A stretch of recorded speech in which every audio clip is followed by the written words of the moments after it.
வீரர்களின் உடல் எடை அதிகரிப்புக்கான காரணம் மல்யுத்த வீரர்களின் உணவு முறை குறித்து விளக்குகிறார் ஒலிம்பிக் சங்கத்தால் அங்கீகரிக்கப்பட்ட ஊட்டச்சத்து நிபுணர் மருத்துவர் ஐஸ்வர்யா முரளி. அவர் பேசியதை சுருங்கக்கீழ் விளங்கிக்கொள் பகுதியில் பார்க்கலாம். ஒரு ரவுண்ட் ஆஃப் ரெஸ்லிங் முடிச்சோன்னக்கப்புறம் ரீஹைட்ரேட் பண்ணுவாங்க. ஓகே, அத்லீட்ஸ் கொஞ்சம் சாப்பிடுவாங்க, கொஞ்சம் ரீஹைட்ரேட் பண்ணுவாங்க. நீங்கள் ரீஹைட்ரேட் சொல்லும் போது எலக்ட்ரோலைட்ஸும் எடுத்துப்பாங்க. ஓகே, எலக்ட்ரோலைட்ஸில் நிறைய சால்ட் கண்டென்ட் இருக்கும், சோடியம் இருக்கும், பொட்டாசியம் இருக்கும். இதனால வாட்டர் ரிட்டென்ஷன் இருக்கும் பாடியில். அது ஒரு ரீசனாக இருக்கலாம். கொஞ்சம் கொஞ்சம் மீல் சாப்பிடும் போது அதுவும் நம்ம பாடியில் வெயிட்டை ஏற்றலாம். இது போக அவங்க ஸ்ட்ரெஸ்ஸாக இருந்தா, இப்போ நம்ம உலக லெவலில் ஒரு காம்படிஷனில் பார்ட்டிசிபேட் பண்ணுறோம், கோடி கணக்கில் ஆளுங்க நம்மளை பார்க்குறாங்க. இது போக நம்ம இந்தியாவுக்கு ஒரு மெடல் ஜெயிக்கணும்னு ஒரு ஸ்ட்ரெஸ்ஸாக இருக்கும் இல்லையா. அண்ட் நைட் ஃபுல்லாக அவங்க ஒர்க் அவுட் பண்ணியிருக்காங்க.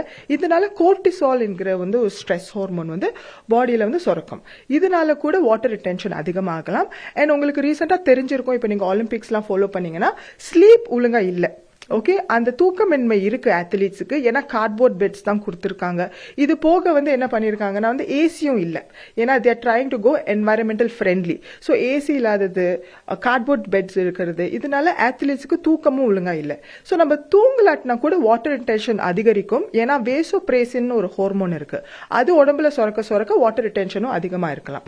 So there are so many factors. இது எல்லாமே ஒரு ரீசனா இருக்கலாம் அந்த ரேபிட் வெயிட் கெயின் காண்டி.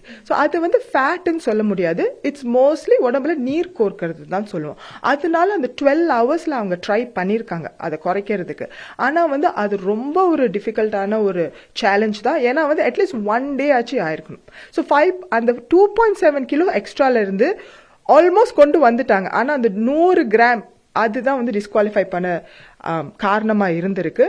ஓவர் நைட் நீங்க ஒரு 24 ஹவர்ஸ் டு 48 ஹவர்ஸ் கொடுத்தீங்கன்னா கண்டிப்பா முடியும். ஆனா அது ஹெல்தியா வெயிட் லாஸ் பண்றாங்களான்னா இல்ல. That is not a healthy way to weight loss. So நீங்க இப்போ உடனே 2.7 கிலோஸ் குறைக்கணும் 12 ஹவர்ஸ்லன்னா அது ரொம்ப ரொம்ப கஷ்டமான விஷயம். It will be at the expense of the athlete. அந்த அத்லீட்டோட ஹெல்த் பாதிக்கப்பட்டு தான் அவங்க இவ்வளவு கட் பண்ணிருக்காங்க. அவங்க அந்த மேட்சை விளையாண்டா கூட அவங்க 100% கண்டிப்பா கொடுத்திருக்க முடியாது. பட் அவங்க பெஸ்ட் எஃபர்ட்டை போடுவாங்க. But it would not be her 100%.